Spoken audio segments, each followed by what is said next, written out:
You are listening to the Disney Dream Girls, an unofficial Disney theme parks podcast. And this is show number 553 for Sunday, the 29th of June, 2025. Where dreams begin. Hello and welcome to this week's Disney Dream Girls. My name is Michelle Young, and together with my jolly good chum Jane Phipps, we are your guides to the place where dreams begin. Hello there, Jane. Hello there, Michelle. How are we doing this week? We are doing well. Good. June is virtually over. July is beckoning us through the doorway. And before we know it, the 18th of July will be here and school's out for summer. I don't know about you, but this year seems to be just whizzing by. I must admit it is, and I'm very thankful for that because I am looking forward to my amazing summer ahead of me. A week of Joseph time, a cruise, a Florida trip. Could it get any better? Well, we shall see. You just need to find some time to actually stop for 5 minutes and all of that, Michelle. True. I think I'm going to have some downtime to enjoy the garden and hopefully meet up with yourselves and find some mischief to get into. So, yeah. Yeah. It's all good. But I gather this week in the world of Disney, we have some amazing Disney history you want to share with us. Well, it would be rude not to, wouldn't it, really? These are all, if my memory serves me right, the ones I found, they're all birthdays. I like birthdays because it's good, positive stuff, isn't it? So we're going to start 1908. This name shouldn't be unfamiliar to Disney fans. Disney legend and artist John Hench was born Cedar Rapids in Iowa, made contributions to such things like Fantasia and Dumbo and Make Mine Music, became senior vice president of Walt Disney Imagineering. But actually, one of his most recognizable works is the Olympic torch, which apparently all of the most recent versions have been modelled after his design that he did for the 1960 Winter Olympics, which Disney obviously helped to organise all the opening ceremonies and etc. for that. He was also the official portrait artist of Mickey Mouse. He painted official portraits for Mickey's 25th, 50th, 60th, 70th, and 75th birthdays. So quite a legend.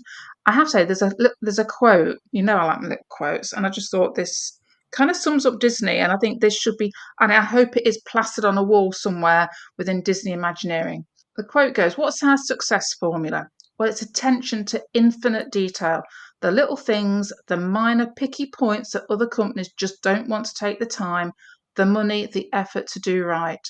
As far as our Disney organisation is concerned, it's the only way we've ever done it. It's been our success formula in the past, and it will be applied to our future projects as well.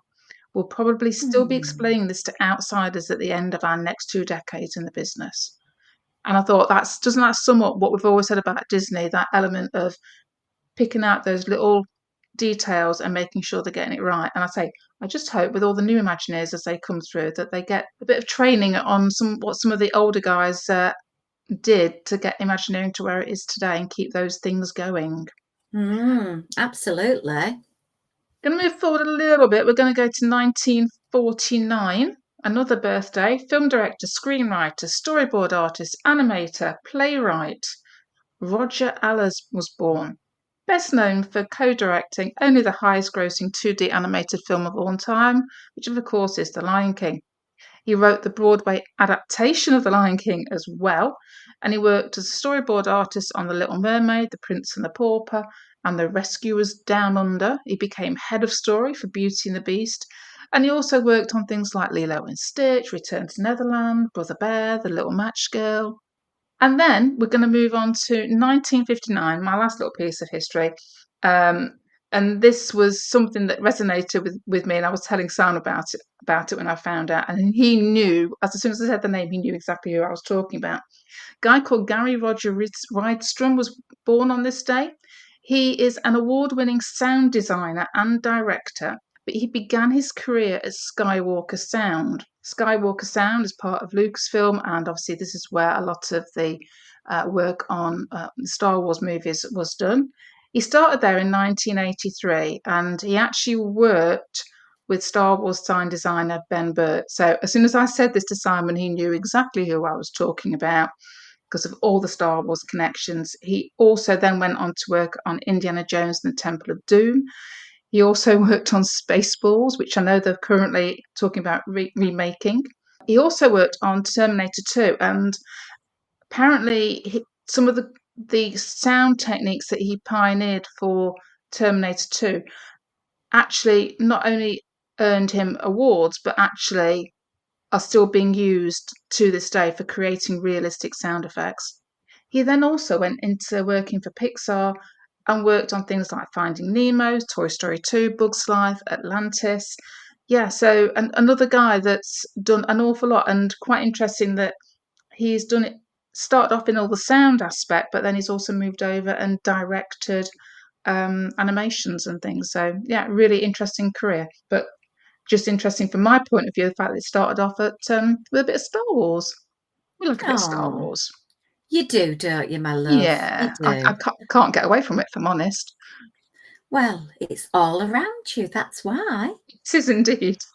A couple of weeks ago, we did an old podcaster, Rooney, about some of the things that really sort of, people shouldn't be doing in the theme parks. Hmm. And this week, a lovely little article filled out English newspapers and also on the socials about a particular person who went to Walt Disney World and was turned away because of what they were wearing.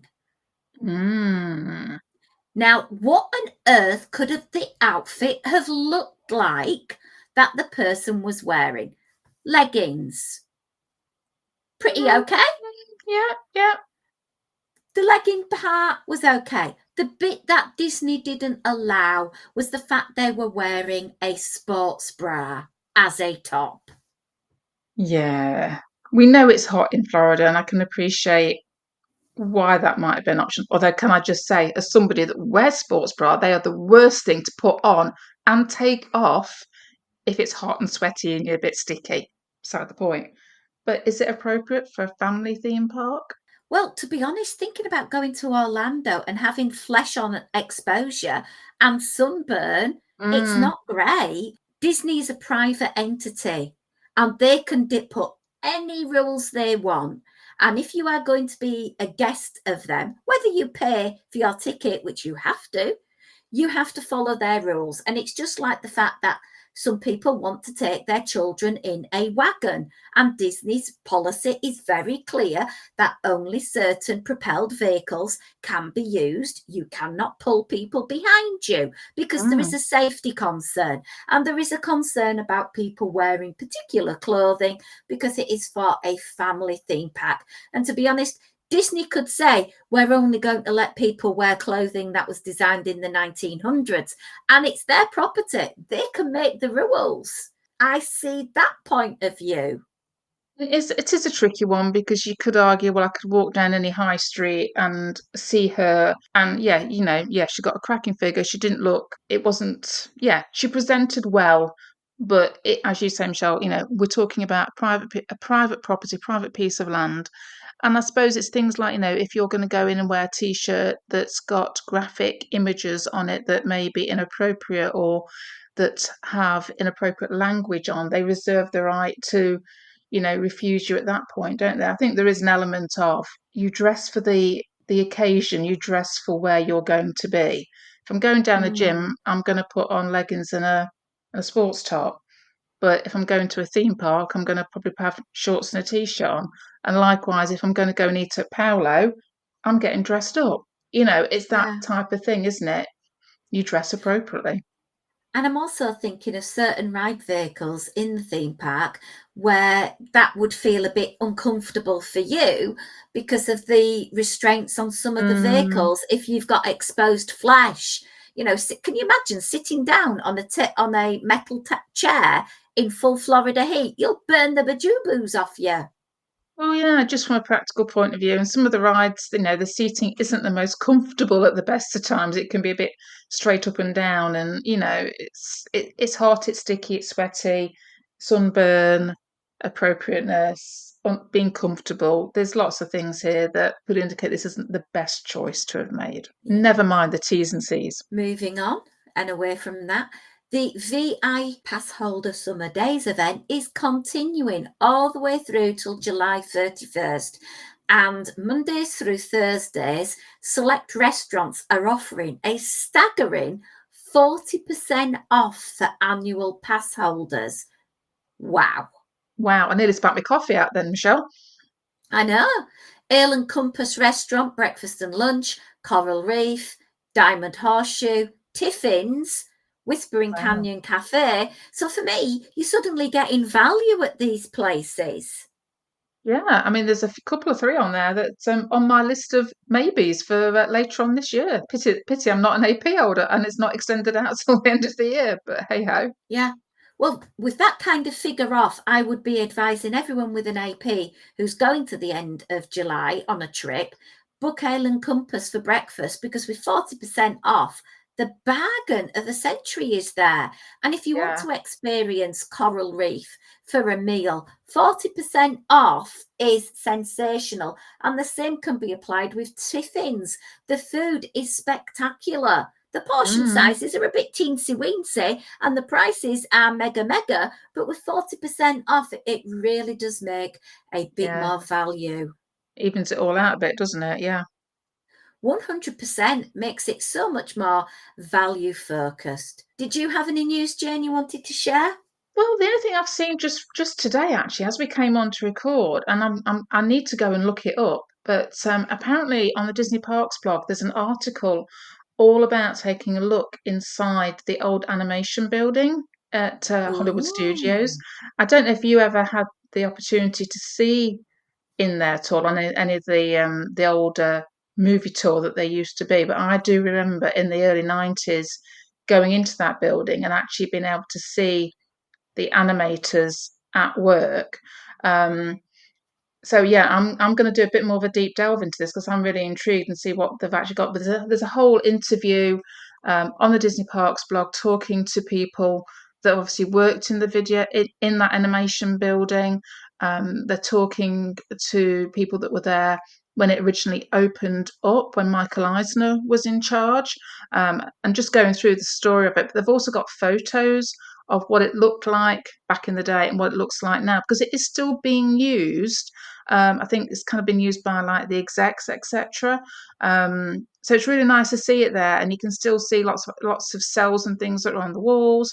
So yeah, I will be taking a little bit of a peek over on the Disney Parks blog later on. I think to read a bit more in depth about it. 'Cause I bet there's some very cool stories to be had about that building, and it's such a shame it obviously isn't used anymore for Mm. producing that animation. And it's these kind of things I was just saying to you before we started to record, Michelle. I do wish Disney would put these little snippets onto either a YouTube channel or onto Disney Plus. So we've got those little delves into the history and the nostalgia and I don't know. I think it just, 'cause, I mean, I know you're probably the same as me, Michelle. I like to know more than just what a ride is. I like to know the history behind things. I like to Mm. see how things have been developed and how things have changed and hear, legends reminiscing about days gone past and their interactions with Walt or whatever it may well have been. So I think this sort of thing is ideal for Disney Parks blog to create their own little channel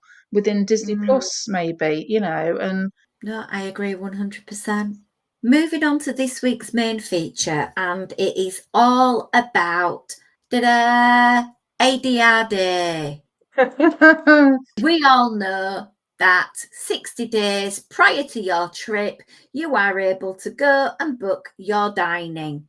Mm, And that went bing, bing, bing, bing, bing for me earlier in the week. And I was a bit blasé, to be quite honest, Jane, about it, because mm, normally I'd be up there at 5 o'clock in the morning, religiously wanting to get those ADRs that I really, really wanted. And I just thought, you know what?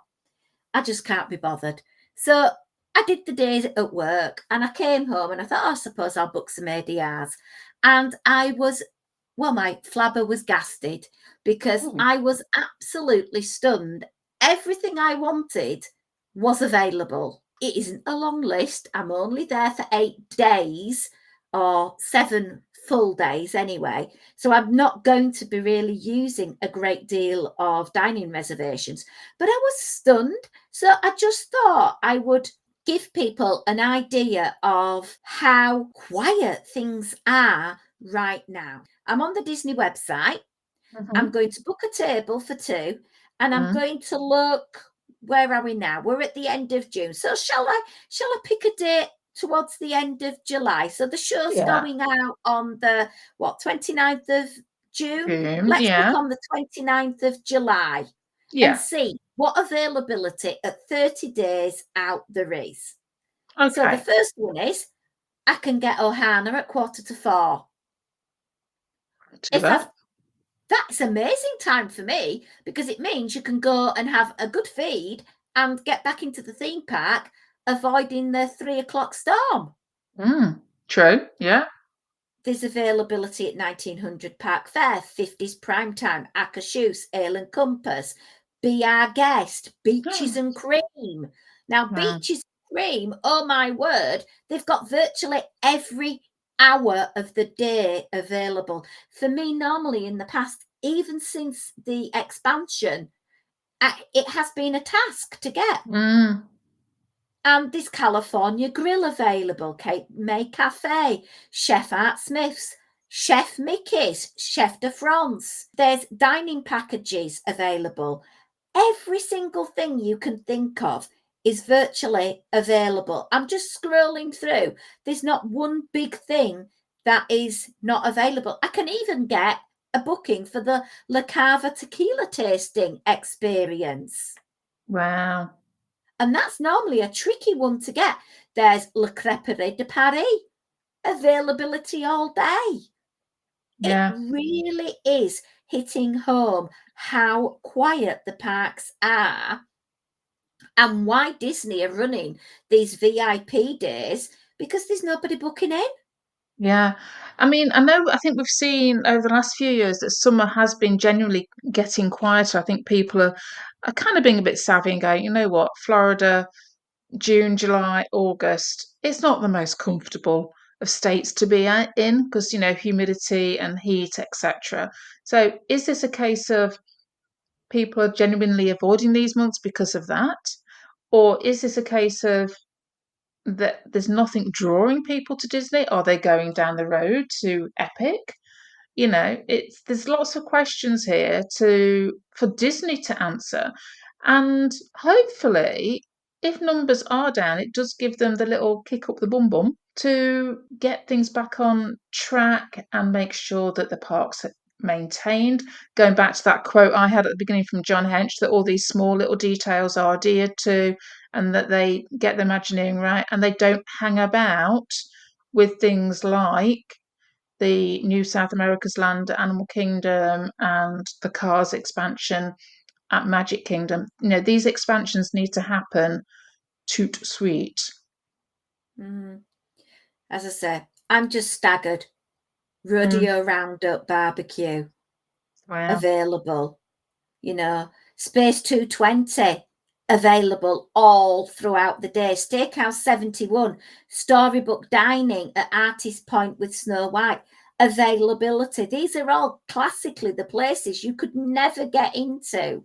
So I'm absolutely stunned by it. Yeah, I mean, must admit, going back to I was in Disney World, for a good portion of March, and I tried to get Space 220 and couldn't get the lounge, couldn't get the dining room at all. Well, there's even Topolino's Terrace for breakfast available. And my last couple of trips, I've tried to get it with no avail. So this leads me into what have I actually booked for my upcoming trip. So far, I've got my traditional breakfast over at Kona. Yeah. It's got to be done. No-brainer. Yeah. Yeah. I have got 3 reservations. 3? 3 at Geo 82. 3? Why have you got 3, Michelle? Well, I was in that panic mode of thinking, well, when am I going to best go to that place? Because I want to check it out, but I'm going to be with different groups of friends, and I know my different groups of friends want to try it out. So I've Ah. ended up with 3. I'm possibly going to cancel off one of them this week because I Mm-hmm. kind of think my friends don't want to go there twice. But it was just staggering. I was able to get it with ease. So I've got Geo82, I've got Beaches and Cream, which I'm really happy with, and I've got Topolino's Terrace for breakfast. Wow.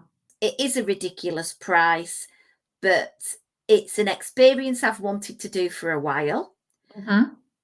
It, in my mind, is a unique character meet with different outfits. And I Yes. do gather that the food is very nice, even though it is extortionate. And I did say to myself, I really want to have something on this trip that I have not done before or Mm. not enjoyed before that is different. The only other thing that I want to look into is the summer house on the lake. I would like to Oh, go and eat there, mm. and that would tie in nicely with having a Disney Springs visit. So I just need to have a little look see at the old plan to see how I can make things happen. Because as I say, I've got Saturday, Sunday, Monday, Tuesday, Wednesday, Thursday, Friday, 7 full park days. The Saturday, literally, I'm only going to have time for a quick breakfast, and then I'll be catching the transportation over to MCO and flying home. So we shall see. It's, as I say, I ain't fussed and worried because I've seen the availability. It's not going to be Yeah. a problem. No, But interesting. I have put together a bit of a list of things that I must have. And I thought it would be nice over the next couple of few shows talking a little bit about what dining options are available for those people who don't want to have the traditional sit down meal Mm. because one, cost, and we're all Yeah, feeling it, you know, absolutely. 2, the time, because having a traditional sit down meal does take your time away from being on the attractions. So I've looked this week for Magic Kingdom for some snacks that I really must try or Mm. have tried before and are going to be repeating. And I think I've let you go loose a little bit with the counter service to see if there is anything that tickles my fancy. So, Jane, talk counter service to me. Well, I thought when I'd look at this, I'd look at counter service where they've actually got some seating. Because if you look on Disney World website and you go in and you choose Magic Kingdom and you choose quick service, a lot of the quick service ones that come up are like Golden Outpost, where it's classified as a quick service, but you're not really. Mm. It's a bit more grab and go type of thing. So I've kind of focused in on ones that do actually have their own seating. I thought that would be a nice way to go. So I'm going to start Cosmic Rays. I can't believe I'm saying Cosmic Rays, Oh, but wow. Cosmic Rays only because they've just redone the menu. Yeah. So there's a few new options, and the one that kind of jumped out at me actually is the truffle French onion burger. Do you know, I've seen that and I thought that'd be nice, but no bread. Well, yeah, um, but I just thought it's a little bit elevated to what you'd Mm. expect, isn't it? You know, I mean, they've still got the normal cheeseburgers on there. I think they have changed up. I think they've changed up from having a Greek salad to a classic ranch salad now. And you have got your grilled chicken sandwich options and your salad you can have with either chicken strips or the grilled chicken. So there's a few different options on there that hopefully would meet everybody's kind of taste buds. But I just thought it was interesting that say they've revamped it for the summer and truffle French onion burger to me sounded that was quite a posh way to go. So I know it's not everybody's favourite, and I know the burgers can be a bit uh, suspect at times, but Hmm. I thought that might be worth a punt. And you get air conditioning and a bit of entertainment at the same time. Can't beat a bit sunny eclipse. Not really, you know. I Um, do lament over the toppings bar that used to be there, though, Jane. I really do. And people who've been going to the parks for a number of years will remember the different bays that you could go and get. And their classic rotisserie chicken with mash and green beans was a particular favourite of mine. yeah. I mean, that kind of leads me on to another obvious choice for a quick service meal, which would be Pecos Bills. And again, we can lament the Mm. toppings bar as well there, can't we? That is no more. Um, but they do have the what they call they create your own, so you can pick whether you're going to go for tamale, a nacho rice bowl, or a Caesar salad, and then add in some protein of your choice, and they give you a choice of chicken, pork, and a chili beef. So at least again, you've got something that you can make up to whatever your particular tastes are like. They still do the burger. It's just a shame that you can't go up and do all your toppings like you used to, because that was Mm. good fun, I you think know. both of those options are places I will be trying out, particularly Pecos Bills, because it's my way of eating. I like food that's all in one bowl and I can get a mouthful of everything and these nice saucy stuff over the protein and some nice veggie stuff. So I suppose in a way it's a less elevated Satuli Canteen version of those lovely Yeah, little bowls. So I'm really pleased to see something a little bit healthier at Pecos Bills, but I do recall the wonderful cauliflower tacos that they had before a few years back. mm, They were delish. yeah. I Anything else mean, to tempt me? well, I was just going to say in Pecos Bills as well, you can get those proteins as kids meals as well. So that might be an option for if you don't want a big serving. They do the beef, the Mm. chicken, as either rice or nacho bowls. So that might be a way to go if you wanted something a little bit on the smaller size. Now, I have got one place, and I think you're going to be shocked that I'm going to mention this because it's not necessarily my food, but I'm intrigued, and that's Pinocchio Village House. So Oh. yeah, I know. I was the same when I was looking at menus because obviously predominantly at Pinocchio's it's flatbread or Mm. pizza. It's fancy pizza basically, isn't it? You have got your salad options. You see a salad with chicken or just on its own, and they do a chicken parmesan sandwich. Um, but it was actually the flatbreads kind of jumped out at me as just something a bit different to have. And of course, you do actually have the ability to go and sit and watch It's a Small World, which would obviously be a big bonus for me. But you could also, if you didn't want to go down the pizza route, they do tomato basil soup, and you could have the soup and with a side salad of Caesar salad. That might be quite a nice way to go for a bit of a lighter option, feeling a bit more healthy, perhaps. Maybe. Or you throw health out of the window and go with the garlic breadsticks. Well, there is that option as well, Michelle, but I was trying to at least have the illusion that Jane was trying to be healthy. Oh, bless you. And of course, we've got our favourite eatery of all in the Magic Kingdom, Columbia Harbour House. Yeah, well, I would be lying if I would say that I haven't just clicked on the tab that I have got Columbia Harbour House well and truly open. I have to say, from my experience in March, we had the glazed salmon, which was lovely, and a little hint if you want to try and change some of the sides that come with it, if you don't mobile order and you actually go up to the counter, you might be able to get what you want. We were actually able to go and order the glazed salmon. It comes with green beans and rice. And the nice service said, "Well, if you want two lots of beans rather than beans and rice, I can do that for you." So we actually had the salmon with double beans. So And you know, let's be honest, who wants rice with salmon? well, I know, yeah.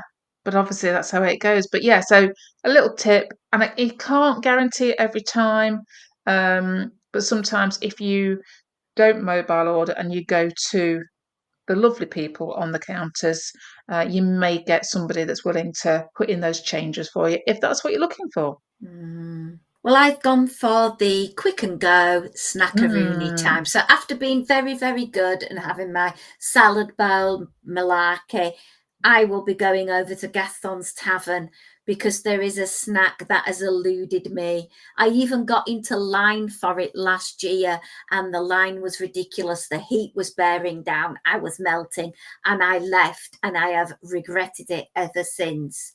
The creme brulee croissant. Oh. Crispy croissant dough filled with vanilla bean custard, $5.99. It's the size of your head, and I will be eating that to my heart's content several times a day. Well, the good thing is, Michelle, that you're going before me, which means that you'll be able to test these things and go, Jane, get it, or don't bother, Jane, it was rubbish. Yeah. Also, I love a bit of Friar's Nook, going to get those potato barrels if you're just wanting a little bit of a carby action going on. That to me is fantabulous. Also, the Cheshire Cat Tail from Cheshire Cafe, $6.29 for a bit of, let's be honest, it's a chocolate twist, but it's lovely. But then there's the one that I think is going to be my must try for the Magic Kingdom is the lunching pad, and they have a sticky bubble bread, which is sweet bread rolled in cinnamon, caramel, and warm spices. $5.99 for a taste of heaven. Yeah, I have seen this online, and I think it does live up to its name of being sticky. Yeah. That alongside going over and getting my Dole Whip action, that is going to be the foods that are going to sustain me at the Magic Kingdom, and that will make me a little bit of a happy lady. Yay. Doesn't take So much, does it? no. So that's it for the Magic Kingdom.